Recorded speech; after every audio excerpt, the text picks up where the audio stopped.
ہر قسم کے روحانی جسمانی مسائل اور وظائف کے لیے پیر اقبال قریشی چینل کو سبسکرائب کریں۔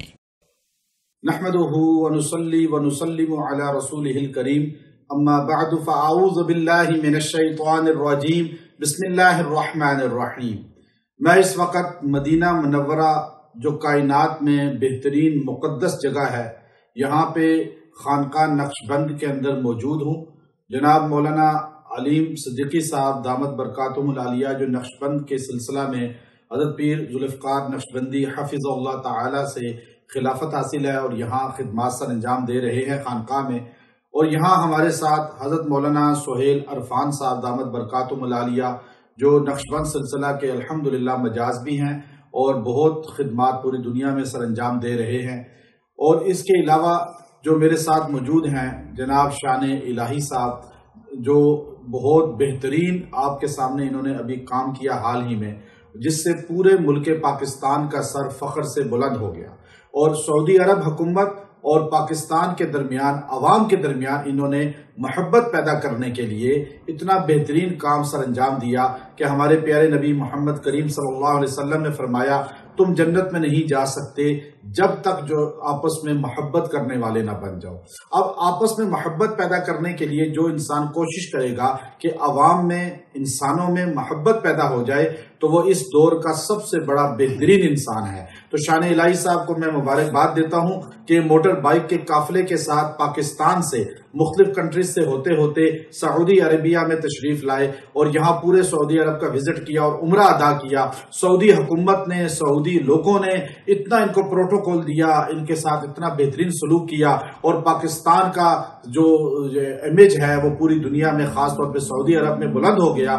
تو ایک تو یہ مذہبی شخصیت ہیں، اور دوسرا ان کا یہ ذوق، یہ شوق ہم ان سے پوچھیں گے کہ آپ نے یہ قافلہ کیسے تیار کیا اور آپ کے ذہن میں یہ کیسے خیال آیا کہ میں اس طرح سفر کروں؟ شکریہ جی، اللہ تعالیٰ آپ کو جزائے خیر دے۔ پہلے تھوڑا سا میں پس منظر بیان کرتا ہوں۔ پاکستان ایک سیاحتی ملک بھی ہے اور اللہ تعالیٰ نے پاکستان کو بڑی خوبصورتیوں سے نوازا ہے۔ بیک وقت پہاڑ بھی ملتے ہیں، بیک وقت صحرا بھی ہیں، بیک وقت دریا بھی ہیں، بیک وقت سمندر بھی ہے۔ تو بیرون ملک سے پاکستان کوئی بھی بندہ کسی بھی چوائس کو دیکھنے آئے تو ہر وقت اس کو وہ مل سکتی ہے۔ اگر وہ برف دیکھنا چاہتا ہے تو بیک وقت برف بھی دیکھ سکتا ہے، اور گرم صحرا دیکھنا چاہے تو وہ بھی دیکھ سکتے ہیں۔ تو ہم پاکستان کی سیاحت کو اپنی موٹر سائیکلوں پہ کافی سالوں سے ایکسپلور کر رہے ہیں۔ ہم نے صحرا دیکھے، بلند و بالا پہاڑ دیکھے، چشمے دیکھے، دریا دیکھے، اور اللہ تعالیٰ کی یہ ساری بنائی ہوئی جو قدرتیں ہیں وہ دیکھتے رہتے ہیں۔ تو اس کے بعد انسان اپنی منزل کی طرف آگے آگے بڑھتا رہتا ہے کہ کچھ نیا کیا جائے۔ تو وہ کچھ نئے کرنے کے لیے ہم نے یہ پلان کیا کہ کیوں نہ اللہ تعالیٰ کے گھر کی طرف اپنی موٹر سائیکلوں کے منہ موڑے جائیں۔ ہم دنیا کی چیزیں تو دیکھتے رہتے ہیں، اور اللہ کا گھر، اس کے نبی کریم صلی اللہ علیہ وسلم کے در کی حاضری اپنی بائکوں پہ کیوں نہ دی جائے۔ بچپن کا شوق تھا کہ جس طرح پرانے ہمارے اکابرین اور مشائخ پیدل حج کرتے تھے تو مجھے بھی بچپن سے شوق تھا کہ اللہ تعالیٰ کے گھر کی حاضری پیدل دی جائے۔ لیکن وقت گزرنے کے ساتھ ساتھ پیدل تو نہیں ہو سکی، لیکن ہم نے موٹر سائیکل کے شوق کو اسی شوق کے رنگ میں بدل دیا۔ تو ہم نے 25 لوگ تقریباً ہم پاکستان سے اس کے لیے چلے، اور ڈاکومنٹ کی تیاری اور چیزیں کافی کچھ اس میں ہم نے کیا۔ پھر کووڈ آ گیا تو اس سارے پروسیس کو ہمیں کرنے میں تقریباً 3 سے 3.5 سال لگے۔ لیکن یہ ہے کہ اس کے لیے پاکستان سے فرسٹ ٹائم ان ہسٹری کے 25 بائکر سعودی عرب ان رستوں سے گزر کے آئے کہ جو انتہائی بعض جگہوں پہ خطرناک بھی، بعض جگہوں پہ بہت زیادہ ٹھنڈک بھی، لیکن الحمدللہ جب منزل کی تڑپ زیادہ ہو، اچھی ہو، تو یہ ساری چیزیں بالکل محسوس نہیں ہوتی۔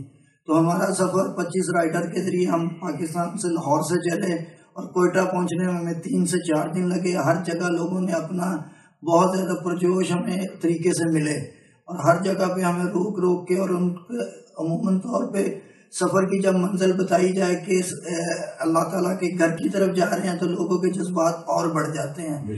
تو ہم نے اس سفر کو سفر نور کا نام دیا۔ تو الحمدللہ جس جگہ سے گزرتے تھے ہمیں وہ محبتیں سمیٹنے کو ملی جو پہلے ہم بائک رائڈنگ کرتے ہیں تو وہ نہیں کبھی بھی ملی۔ تو وہاں سے ہم کوئٹہ پہنچے، کوئٹہ سے ہم تافتان اور ایران داخل ہوئے۔ پاکستان سے بائک پہ جانے کے لیے ویزوں کے علاوہ موٹر سائیکلوں کے لیے کارنر پاس بنتا ہے، جو UN کی ریزولیشن کے مطابق اگر ایک ٹورسٹ دوسرے ملک جائے تو بغیر ایکسائز ڈیوٹی دیے ہوئے 90 دن تک اپنی گاڑی چلا سکے. تو اس کی پرمیشن پاکستان سے پہلے نہیں ملتی تھی، بڑی مشکل تھی. تو وہ الحمدللہ ہمیں اس محکمے نے دی جو انٹرنیشنل ہے. تو وہ ہمارے گاڑیوں کے کاغذات تیار ہوئے، ویزے ملے ہمیں اسپیشل ریکویسٹ پہ. تو وہاں سے ایران سے ہم سفر کرتے ہوئے بندر عباس پہنچے. رستے میں ہم نے -10 ٹمپریچر بھی دیکھا، برف دیکھی، بارش دیکھا، لیکن منزل کی جستجو ایسی تھی کہ ساری چیزیں ہمیں بالکل بھی محسوس نہیں ہوئی. بندر عباس سے ہم نے فیری کے ذریعے شارجہ کا سفر کیا.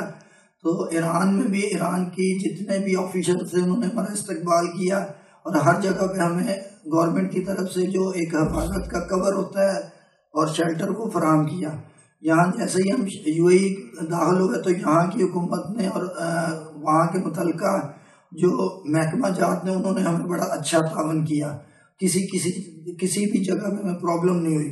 تو یہاں سے ہم دبئی، ابوظہبی اور وہاں کی مختلف جو تنظیموں نے ہمارا استقبال کیا. اس کے علاوہ امبیسی جو پاکستان کی امبیسی جدہ میں ہے اور ریاض میں، انہوں نے ہمیں اسپیشل بلوایا اور بڑا اچھا ہمارے اعزاز میں انہوں نے ایک پروگرام بھی رکھا. تو وہاں سے ہم یہ سارا کور کرتے ہوئے مقامی پریس، میڈیا، ہر بندے نے ہمارا انٹرویوز اور یہ سب کچھ کیا. اس کے علاوہ جو سب سے اچھی چیز تھی کہ دیار غیر میں جو ہمارے بھائی کام کر رہے ہیں انہوں نے جو محبتیں ہمیں دیں وہ ہمیں صدیوں یاد رہیں گی. جب ہم گھر سے چلے تھے تو ہمارے پاس کوئی یادداشت نہیں، کوئی میموریز، کوئی اچھی باتیں نہیں تھی، لیکن جب ہم جائیں گے تو سینکڑوں اچھے واقعات، اچھی ملاقاتیں اور اچھے تاثرات لوگوں کے یہ ساتھ لے کے جائیں گے. تو وہاں سے ہم ریاض پہنچے. ریاض سے ہم سعودی عرب داخل ہوئے. تو سعودی عرب جیسے ہی داخل ہوئے تو بارڈر پہ سعودی گورنمنٹ نے ہمارے اعزاز میں اسپیشل انہوں نے ہمیں پروٹوکول دیا، اور وہاں سے ہماری بڑی اچھے طریقے سے ان کے آفیشل وہاں اکٹھے ہوئے اور انہوں نے ہمیں پولیس کے اسکارٹ میں آگے تک روانہ کیا. اور بہت سہولت کے ساتھ ہم طائف تک پہنچے. طائف سے ہم نے مکہ میں الحمدللہ عمرہ کیا، اور ابھی ہم مدینہ شریف میں ہیں. اور یہاں پہ ہم تھوڑے سے ویزوں کے انتظار میں ہیں. یہاں سے ہمیں جارڈن سفر کرنا ہے، جارڈن سے عراق ہے، اور عراق سے سارا قافلہ پاکستان واپس چلا جائے گا. اور میں ترکی کے زلزلہ زدگان کی خیر سگالی کے لیے پاکستان کی طرف سے موٹر بائک پہ ترکی جا رہا ہوں. تو اس طریقے سے یہ ہمارا سفر چل رہا ہے. اس سفر کے حوالے سے آپ کوئی پوچھنا چاہیں تو میں پھر سوال جواب آپ کو دیتا رہوں گا. آپ کو اس سفر کے دوران جو ہے عوام کے اندر، سعودی عوام کے اندر اور پاکستانی عوام کا آپس میں تعلق کیسا لگا؟ اصل میں ہم ایک ایسا برج بنے ہیں جس کی ضرورت کافی سالوں سے محسوس کی جا رہی تھی.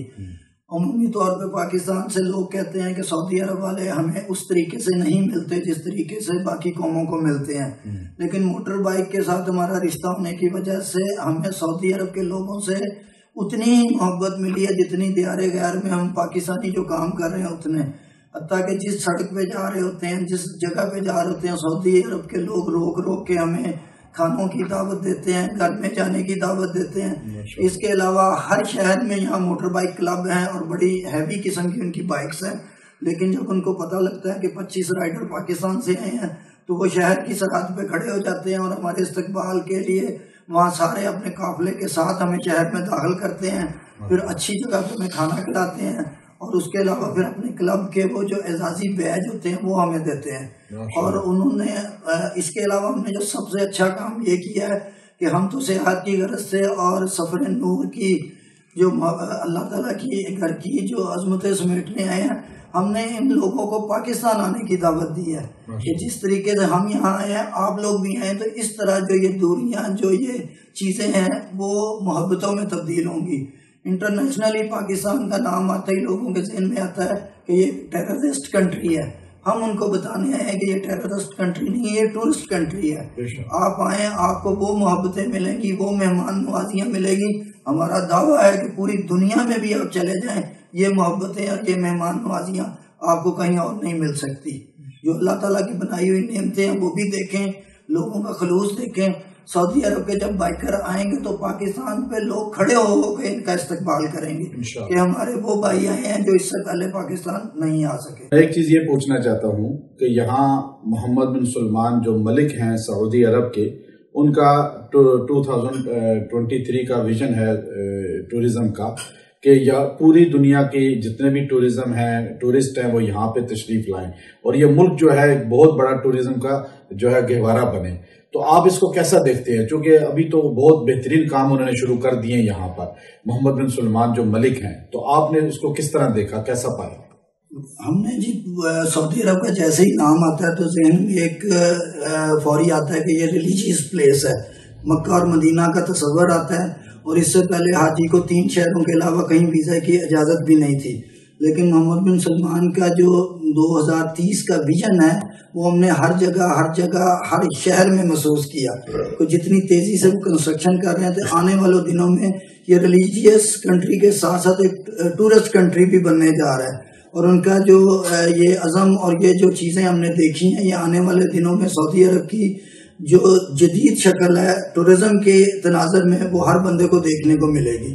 اور عجیب بات یہ ہے کہ ہمیں جو ویزا ملا وہ ٹورسٹ ویزا ملا، تو اس کے تحت ہم نے سعودی عرب کے کافی شہر دیکھے، ہم جزان تک گئے ہیں، ابہا دیکھا، اور اتنی جگہ جو آج تک ہم دیکھ ہی نہیں پائے تھے کہ سعودی عرب میں یہ خوبصورتیاں بھی ہیں، تو وہ ہم نے پہلی دفعہ دیکھی۔ تو میں ان کا بھی شکر گزار ہوں، ان کی ٹیم کا بھی شکر گزار ہوں کہ اس ملک کو ریلیجیس کنٹری کے ساتھ ساتھ جو اللہ تعالیٰ نے اس کو حسن دیا اس کو بھی وہ اجاگر کر رہے ہیں، تو ہم پاکستان کی طرف سے ان کا بھی شکریہ ادا کرتے ہیں۔ ماشاءاللہ، یہ سفر آپ نے مختصر سنا، اور انشاءاللہ سعودی عرب کے عوام کے دلوں میں آج بھی پاکستان اور پاکستان کی عوام کی محبت ہے، اور پاکستان کی عوام کے دلوں میں سعودی عرب کی دلی محبت ہے۔ ہم ایک ہیں، اور ہم انما المؤمنون اخوہ، تمام مسلمان آپس میں بھائی ہیں، اور انشاءاللہ حرمین شریفین کے تقدس کے لیے پوری دنیا کے مسلمان اپنی جان دینے کو بھی تیار رہتے ہیں، اور انشاءاللہ یہ محبتیں ہماری بڑھیں گی۔ وآخر دعوانا ان الحمدللہ رب العالمین۔